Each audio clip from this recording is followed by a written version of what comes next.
Hey there, everyone. Today we're going to be continuing our study of James Joyce's Buffalo Notebooks, which are a critical part of Joyce's creative process by which we can see him iterating through various concepts and birthing them into what would eventually become Finnegans Wake. As such, this is the sort of pre-work in progress. It's the work in progress behind work in progress that was officially published in Transition and other literary journals. As such, I'm going to be connecting various concepts and phrases in the notebooks to certain key passages in Finnegans Wake such that we can see a sense of continuity and also the real layeredness of Joyce's even most fragmentary creative practices.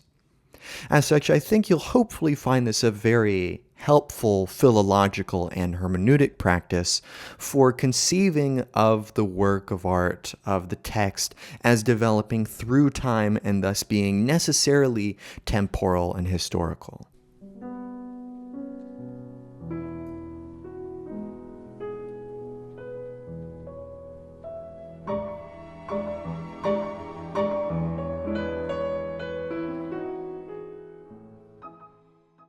On page 8 of Notebook 38, he says, conceived in his mislay. Mislay being a combination of mystery and lay. Now, of course, mystery because this text is infamously mysterious. What is the crime? Who is the dreamer in Finnegans Wake? Where and when does it take place? What are his real intentions, beliefs, or actions? But I think more important here is this word lay, which of course could be laying down, as in laying down in bed, because Finnegans Wake is taking place at night throughout a dream, but also it could be lay as in the sexual slang for getting laid, or a lay, as in a narrative poem which is to be sang. And I think this hints at a sort of compacted way in which Joyce wants to elaborate what Finnegans Wake ought to do for us, right? That we ought to speak the mystery, and that through that, the meaning can be conceived through this act of laying, as in the bodily practice, like the bodily practice of having sex, which is reciting, which is using the body in order to do something. But of course, the great problem with Finnegans Wake is no shown in alluvial swamp, right? That barely any light shines through this swamp that is the River Liffey, because the Liffey is basically a communal sewer. It is filled with fecal matter and urine, and as such, it doesn't resemble the sort of idyllic stream, but the reality of what it is, which is a swamp. And as such, we're plagued with the inability to really figure out the details of what's going on here. One of the themes that's very clear, though, is that of ritual slaying, specifically ritual slaying of the father. The father in psychoanalytic terminology being a metonym for the law, for norms, for conservation and stability, and also heredity and history and our being wed to history and certain societal norms. And Joyce is really trying to slay the idea of, for example, being accountable to one's nation in the sense of being held back by a sort of national or racial imagery of what one is that is a result of being tied to certain forefathers. Joyce is very much an individualist in this sort of, romantic sense here of trying to slay being tied down, and that he's not going to be subservient to the father. But at the same time, psychoanalysis recognizes that the law of the father is part of humans being historically placed, that they were birthed and that they are then raised by certain institutions and certain structures in such a way that this slaying is not a process that finishes, but rather it's something that's ongoing. Hence we have the gerund, the ing here. In addition, Smith fell in love with lows is a very interesting way that Joyce seeks to confront the lowness of the past. The fact that our lows define us and get repeated down through history, such that history itself is often constituted by those lows, such as betrayal and war. And delving into the unconscious, Finnegans Wake wants to figure out why we fall in love with our lows, why we are so insistent on repeating them, and how we might get past them. And one of the ways that Finnegans does this is by a dual act of embodiment and escape, which is exemplified in this short two-word connection, quill and blood, or quill plus blood. And we can see this principle echoed in Finnegans Wake in this very famous passage from the haunted ink bottle scene. This is in Book 1, Chapter 7, in which Shawn has been castigating his older brother Shem, and Shem is this great artist, very much like Stephen Dedalus in Stephen Hero, in A Portrait of the Artist, and in Ulysses. And Shawn castigates Shem for being addicted to a very particular form of art, which entails, amongst other things, using some sort of bodily substance. This could be fecal matter, this could be ejaculate, this could be blood, hence quill and blood, in order to make his art. Thus the uniquely bodily form of art, which this passage is sort of a microcosm of Finnegans Wake as a whole. Then Pius Aeneas, conforming to the fulminant firman, which enjoins on the tremulous terrain that when the call comes, he shall produce nicht numerically from his unheavenly body a no uncertain quantity of obscene matter not protected by copyright in the United Stars or Urania, or bedeed and bedewed and bedang and bedong to him, with this double dye brought to blood heat, gallic acid on iron ore, through the bowels of his misery, flashly, faintly, nastily, appropriately, this Esuan Menshevik and the first till last alchemist wrote over every square inch of the only foolscap available, his own body, till by corrosive sublimation one continuous present tense integument slowly unfolded all merry-voicing, mood-molded, cycle-wheeling history, thereby, he said, reflecting from his own individual person life, unlivable, transaccidentated, through the slow fires of consciousness into individual chaos, perilous, potent, common to all flesh, human only, mortal. But with each word that would not pass away the squid self which he had squirt-screened from the crystalline world, waned chagrinald and Dorian Grayer in his dudhood. This exists, that is its, after having been said, we know. Now this very complex passage charts Shem writing on his body, the only foolscap available, with blood. It could be ejaculate, hence the reference to the squid and squirt screening this crystalline world. It also, probably most likely, is fecal matter, hence the reference to bowels, right?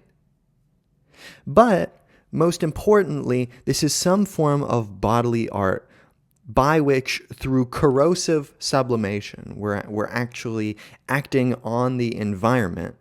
We mood mold history. We affect the world through mood, through subjectivity, and in the slow fires of consciousness, we are reflecting on the ability of art to talk about and change world.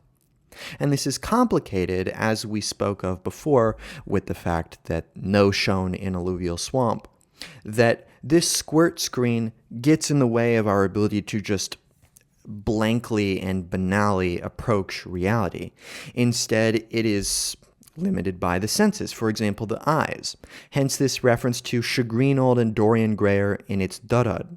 This is a reference to the stages of glaucoma in German, the green, the gray, and then the black stage of glaucoma, which was important for Joyce, who had a lot of eye problems towards the end of writing Finnegans Wake, in which he becomes virtually blind. He has to have all these various bodily writing practices which accentuate certain capacities of his body so that he can continue to use the quill in order to talk about blood, that is the bloodiness of wars and history, but also the personal, that which mood molds history, which takes place on and through the present tense integument, that being the skin.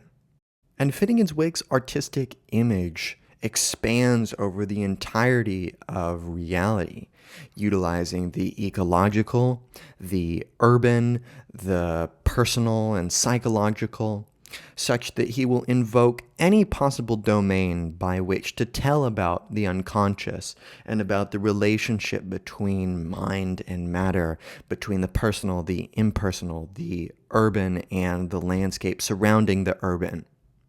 He says, "In the name of the winds," which of course invokes wind as a method by which we speak, right? We use air as the medium through which we communicate. And as such, this seems to me to be hinting at the importance of space, of the ecological as the medium through which and by which communication can occur.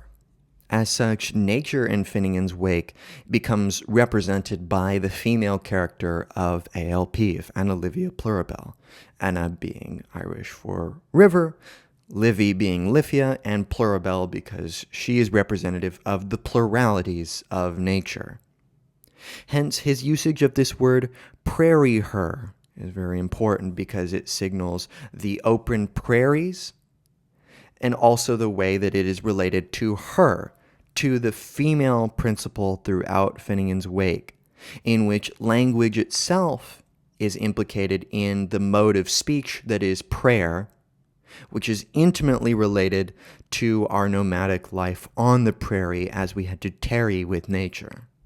And the Livy was so important to him as a sort of exemplar of nature because it was so connected to Dublin. It's literally the very middle, the very heart of Dublin, which supplies its energy, yet also bisects it at its very center, which is a really important sort of paradoxical duality that Joyce was really interested in. That the very forms and sources of life that are so necessary to the progression and development of history are also the very condition of its alienation from itself, from the dualities that make progression possible. As such, the Livia is really Livia gems for him. Little gems of speech, of interest that can be found at the heart of the mineral heart of the earth, these little crystalline gems, which could be little important parts of speech that he hears or sees in his daily life, which he puts into these notebooks, and thereby we get a little hint of what life was like and thereby how it relates to nature as an aporia. This is a reference to an aporia, which is a sort of puzzled state in philosophy. And aporia has a lot of philosophical importance, but I think it's a very representative way of thinking about what Finnegans Wake is. And Finnegans Wake is always burgeoning and developing. It has seeded, which could be a reference to, like a tree uses seeds, but also as in to cede or to give up power or territory, right? That history works by handing off the reins to someone else, which indeed is what Finnegans Wake is doing. It is handing the reins of history to us to reflect about in a very self-reflexive manner, and by doing so, that we might sense the momentousness, the speciousness of the given in such a way that the given is pregnant with capacity. It is not something unreflective, but it is deeply concerned with our mood molding. Hence, Finnegans Wake always has a tenuous relationship to the sort of dialectical understanding of history that we get in Hegel. Hence, on page 60, he writes that ALP appears only after Bath's story. This is really interesting because Finnegans Wake as a whole is a sort of bath, right? We're congealing through all these fluid flows that take place in the constrained container that is the bounds of the 628 pages of Finnegans Wake. But this seems to me to be a reference to Hegel's infamous phrase, "The owl of Minerva flies only at dusk," which is to say that the full realization of history as the absolute of truth only takes place retrospectively. We have to have some sort of distance from the moment, some sort of ability to presciently relive and thus revitalize history as a narrative retrospectively, and hence the full potential of nature and ALP and her redemptive capacity only happens after Bath's story. Hence, at the very end of Finnegans Wake, when we are told about the resurrective capacities of water, as Izzy is taken up into the clouds and is about to come back down as rain to fuel the river Liffey, we don't actually get it. We're left on the most gentle sound that the human mouth can produce, the slightest effervescent flutter of the tongue against the teeth and the roof of the mouth, signaling something to come, but only in the smallest, dullest, most silent moment, pregnant with capacity. Hence the tide swallows. The tide of history swallows us, envelops us, but possibly in love. Because ALP's character is always linked to love, to redemption, to presence in and through the body of the personal body, of the body of the environment and of nature. And hence she always represents the possibility to accept the propitious moment, the fluidity and chaos of the moment, which is the tides. Often the tides can be very violent, and yet they allow for this cyclic recurrence of water that allows for the water cycle, which allows for the revitalization of nature. Hence, history and nature are combined in the image of a cyclone, which is, of course, a cyclone, but it's a small cyclone. It's a particular instantiation of the general idea of cycle-wheeling history, of cyclical history that repeats. But we're getting it on an individual basis. Hence the importance of, for example, a work like Finn Fordham's Lots of Fun at Finnegans Wake, Unraveling Universals, where he talks about the idea that Finnegans Wake is all about unraveling a purely general universal approach to history, instead treating Finnegans Wake as a particular instantiation of particular people with particular motives that don't in fact stand for every possible possibility, but are in fact just one possibility amongst many. And the very indeterminacy of the text goes along with that idea. But importantly, we are not getting a stable cloth. In fact, Finnegans Wake is so perplexing because despite it being a stable text in the sense of, the words aren't going anywhere. They're printed on the page and they stay there. The cloth itself is trying to deal with its own instability, its own indeterminacy, its inability to objectively provide an account of history, how we're supposed to develop and respond to the text. And Finnegans Wake does this in a very self-reflexive manner on the whole throughout the entirety of the book, and also through the very particular plot point, which is the letter. Now, the letter we get in various instantiations throughout Finnegans Wake, and we never get one iteration of it, importantly. We get very different iterations of it throughout, where the content differs, the metaphorical plays always differ a little bit, depending on the surrounding context, but it attempts to try to exonerate HCE. And in its most plain iteration, it's actually a very banal letter, but on the whole, it is commented on as a sort of self-reflexive attempt to write the inability to write. Hence, Joyce writes, "The knave for this hour's letter computer." The square here is the siglum for the letter. And I think this is a really interesting passage. Let's delve into it a little bit. The knave or naive. It's spelled naive, but this could be a reference to the nave, which is the part of a church where the congregants actually go. Hence, it's a sort of communal space within which we reside and through which we utter prayers, and we also listen and open our ears and we sit down for a moment. But this also could be a reference to the navel, as in the spot where the umbilicus was, or just the central point of a place. And this is taking place throughout their hours. Who is they? That is the real question. Is the plurality being invoked, the we being invoked whenever Finnegans Wake uses the collective voice? Who is it? In a sense, it's everybody, right? Because HCE's here comes everybody. But that everybody is, of course, an abstraction. It refers to different particulars throughout history, depending on who all the bodies are. And the letter is a sort of computer of sorts. And he's spelling this in a very interesting way. Computer.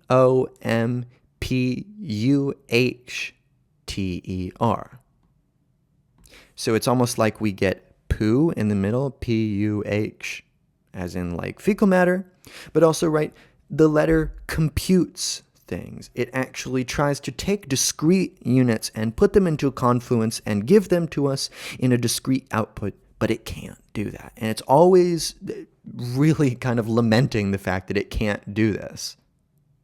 But never fear, Finnegans Wake has a path out of this, which is through the eclipse of Shem. Shem being Latin for I am. So this is the eclipse of I am, of self-identity, of the need to have a discrete, formal identity.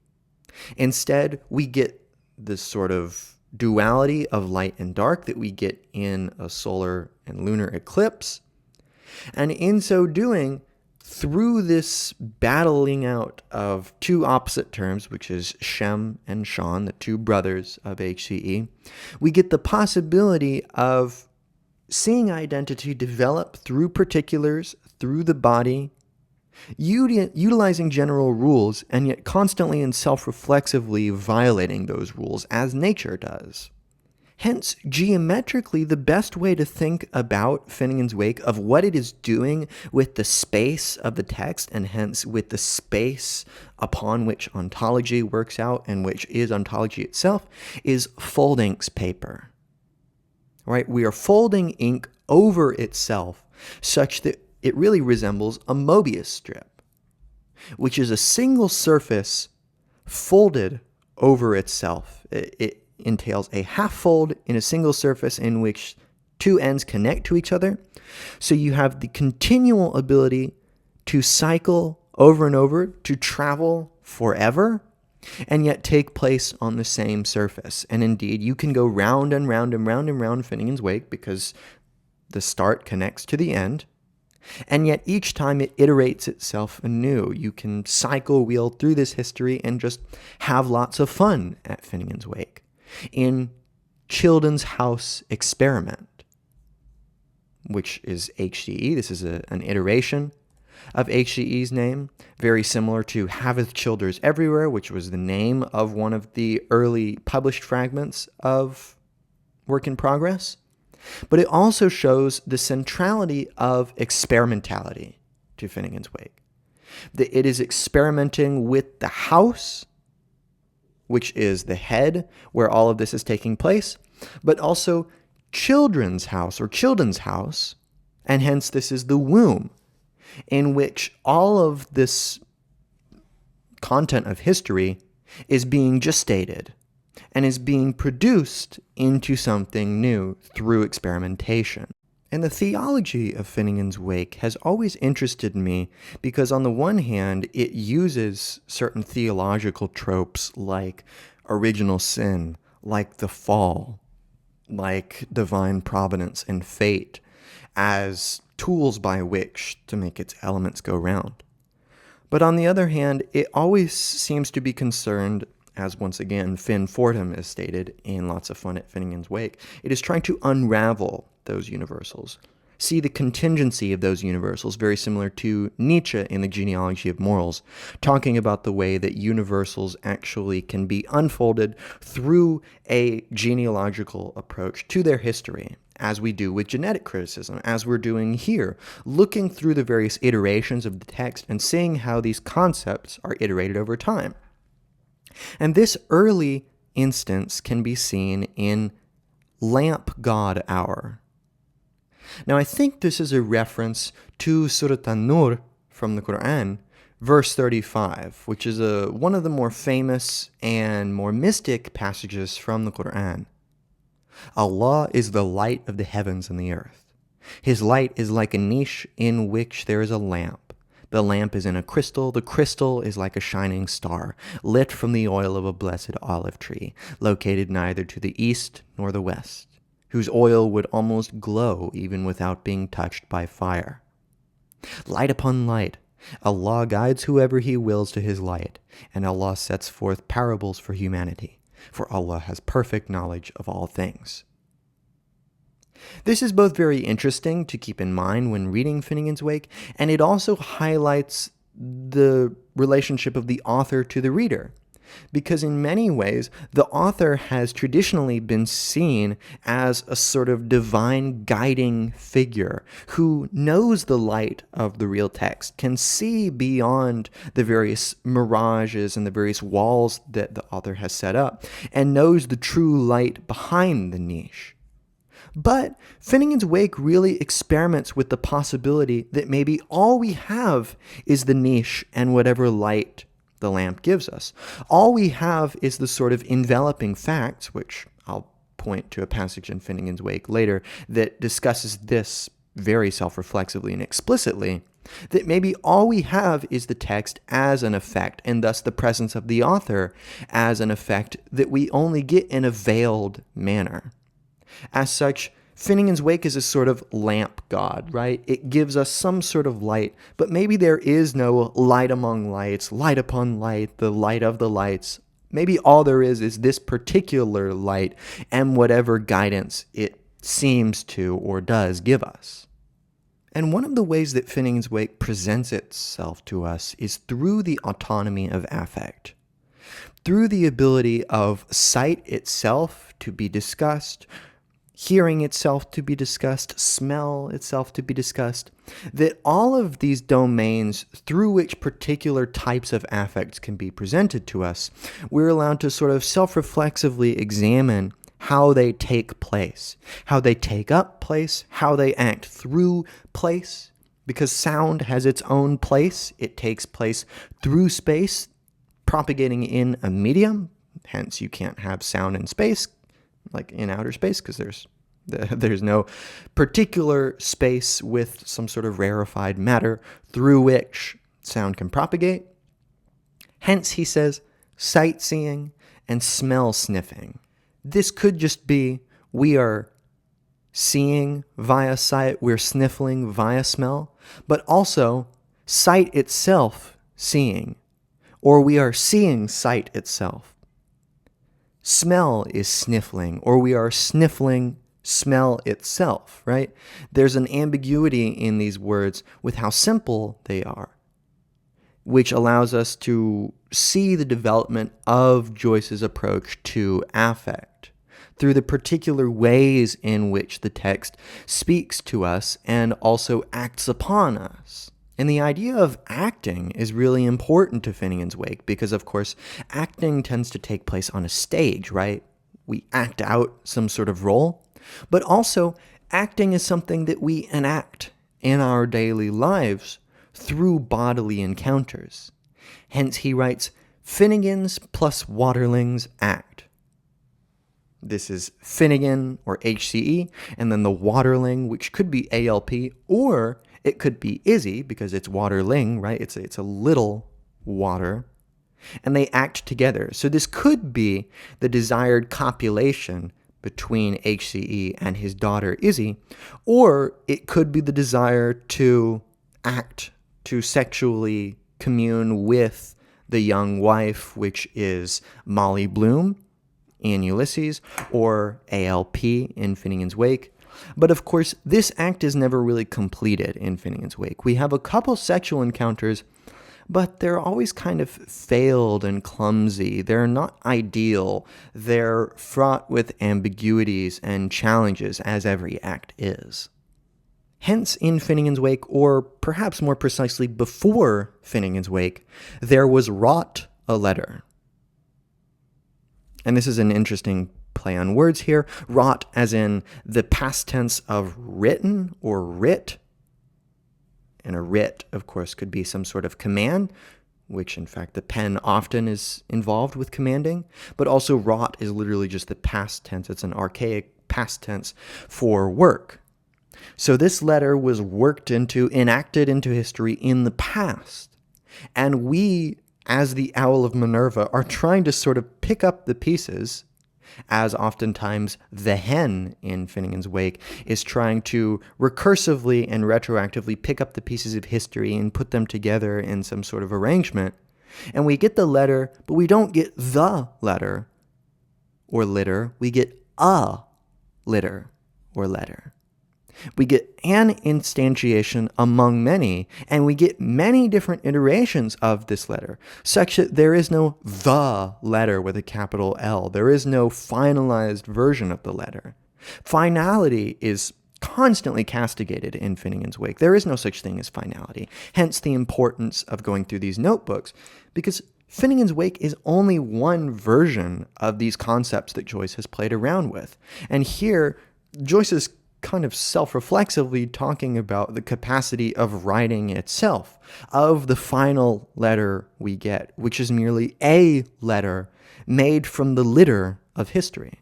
One of the themes that I was surprised to see in Finnegans Wake actually discussed, and I didn't really realize it until I had gotten into Finnegans Wake studies a little bit more, is race. Joyce looks at various institutions used to uphold racial distinctions, to uphold racial oppression or privilege, one of these being the KKK. Hence, he plays with the letters of the KKK here, saying, "This must kick him Kabe, Kakarakla." And here's an instance of the KKK actually in Finnegans Wake, just a page later from one of the passages I earlier discussed. Petty Constable Sister Zen of the Kruiskrun Kraal, it was. There we have the letters of KKK. A very important detail here in the notebooks for thinking about the crime in Finnegans Wake is lather an assault for himself Nordbath's Park. Once again, we're getting that idea of the bath, but here it's with a capital B, which would seem to implicate the wife of Bath from Chaucer's Canterbury Tales. And the wife of Bath is infamously salacious and has, I think, 5 husbands whom she basically kills or dismembers their reputation in various ways in order to take advantage of their wealth. Hence, there's a sense here in which the wife may be complicit in her mistreatment, which is a theme that's kind of played with in Finnegans Wake. Sometimes Izzy is very salacious in a way that would seem to implicate that she is partly tied up in the crime that is done to her, which in this case is an assault. And I think this is one of the things that the dreamer is trying to figure out, to what extent is he responsible for the crime he may or may not have committed? Because to various greater or lesser extents, HCE will kind of think about, well, what if I did commit the crime? If I did, to what extent did I commit it, and to what extent am I involved with and culpable for it? As such, Finnegans Wake is really a journey into the libertine parts of the unconscious, those disrobed thoughts, or at least that we would like to disrobe, that we would like to figure out what is underneath. Hence, he writes, disrobable to him edge of risk. Right? We're going right to the edge of what is risky, of what we couldn't return from the same, in order to try to disrobe the thoughts of HCE. But of course, we can't get rid of all robes together. The garbs, the ways by which we sort of tie up and present facts, is inextricably tied to the facts themselves. And Joyce and HCE are fully alive to this fact. They know that facts live, and that as such, we have to look at the robes, the ways in which they are wrapped up. We have to look at the wraparin skins of the letter itself. We have to look at the clothes in which it is garbed. And Finnegans Wake says, admittedly, it is an outer husk. Its face, in all its featureful perfection of imperfection, is its fortune. It exhibits only the civil or military clothing of whatever passion-pallid nudity or plague-purple nakedness may happen to tuck itself under its flap. Yet to concentrate solely on the literal sense, or even the psychological content of any document, to the sore neglect of the enveloping facts themselves circumstantiating, it is just as hurtful to sound sense. In other words, if we just look at the literal, point of allowing a letter to be sent from place to place, which is the wrapper, and also to protect it, we neglect the importance of the wrapper and skin itself, of the way that, for example, the skin wraps around the body and keeps it maintained. It is not just some accident, some contingent way by which the ultimate final purpose of the letter can be revealed, but is in fact a constituent part and necessity of what the letter itself is. We know that letters are supposed to be delivered through wrappers. It is supposed to be wrapped in such a way, and we fold it in such a way that it fits into a particular wrapper, that it fits into a particular envelope. Hence, the enveloping facts are part of the facts themselves. One of the ways in which narrative envelops history and that gets presented in Finnegans Wake is the Bible and the way it talks about our human ancestors, Adam and Eve. Talking about the way that they fell from paradise, fell from grace by disobeying God. Therefore, their fault becomes the fault of all, and hence we have the doctrine of original sin. But Finnegans Wake wants to play with the phrase, "O Felix Culpa," "O happy crime," which is something that comes from Augustine, where he says that, we should actually celebrate the importance of and the necessity of original sin in order that we may be redeemed by Jesus' sacrifice and be enveloped in God's love, in where God actually becomes flesh. The Word is made flesh, both through the Bible, which through the Holy Spirit is able to be given to us, and also through Jesus' incarnation as a man here on earth. And thus he says, fun fault ale. Right? This fun fault is a reference to O Felix Culpa, to the O happy crime, the fault that we see here, which we can partake in through drinking, through ale. But I think more particularly, Finnegans Wake wants to learn to celebrate the body and mistakes and ingenuity without needing to revert to a dependence upon original sin. That we don't have to have some Edenic state as the precondition to having fun, to partaking in our bodies and in our individuality. Hence, he wants to focus on the ways in which the fall was actually condemned upon Adam and Eve before they even had the possibility to, for example, discern between good and evil, and thus the ability to voluntarily partake in the fall. Hence, he writes, "for fallens," and in parentheses he has state. Now, this could be a reference to, among other things, Nietzsche discussing how the state is the new idol, that when religion falls, state takes its place as the idol which we all worship, through which we get our identity, and I think Nietzsche and Joyce are very critical of that. But this reference to forefallens is very important, that in a sense, we were pre-condemned to fall, and hence we can't be fully responsible for this fall. And in one of the passages in Finnegans Wake that exemplifies this, the typically pious younger brother Shawn, who is the strong, really the continuation of the law of the Father, he actually starts to kind of rebel against God, at least recognizing the coercive state with which humans take part in God's plan, saying, "Forgive me," Shawn repeated from his liquid lips. "Not what I wants to do a strike of work, but it was condemned on me promiscuously by hierarch books and chief overseer cooks in their Eusebian concordant homilies. And there does be a power coming over me that is put upon me from on high, out of the book of breedings, and so as it is becoming Harry-dittery, I have, of course, nothing in view to look forward at, unless it is swam and beating the blind quarters out of my old fellow's Orologium a Lossolorium, a bad attack of maggot, it feels like. Right? He's been condemned, of course he's been coerced, ahead of time, by the hierarch books, by the chief overseer cooks, which are all sort of references to God, to sin in a particular way. Thus, the state is one of the ways among many that, for example, nationalism condemns us to repeat the faults of history, of betraying each other, of falling out of grace and into a state of war. And what are we to do about this? Well, Finnegans Wake says the HCE is to a toy he has to enter my mud. This being a reference to the mud of the mind, and also my Mund, being German for mind.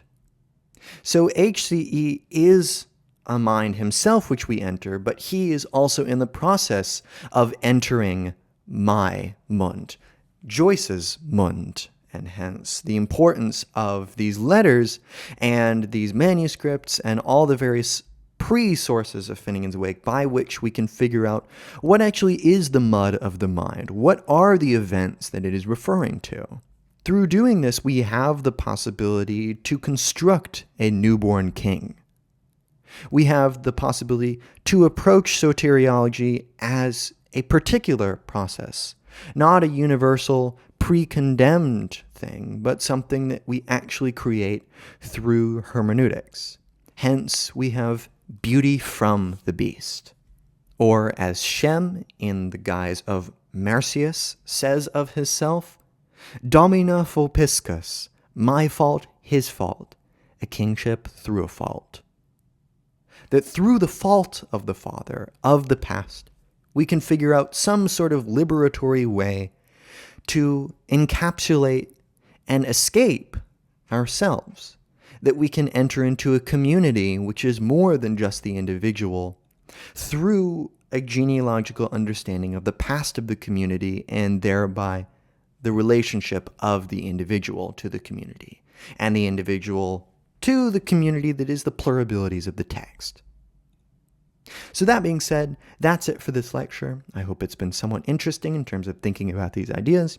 You can check out any of my other lectures I've done on postmodernism, German idealism, gender theory, post-colonial studies, and other classic literature. You can also become a channel member for $5 a month if you'd like to gain access to, among other things, a private philosophy Zoom, which you can tailor to your needs. I also have super thanks if you'd just like to donate to the channel, because I really appreciate anything that you decide to donate, but no worries, take care of yourself. That's it for this lecture, and I will see you in another one.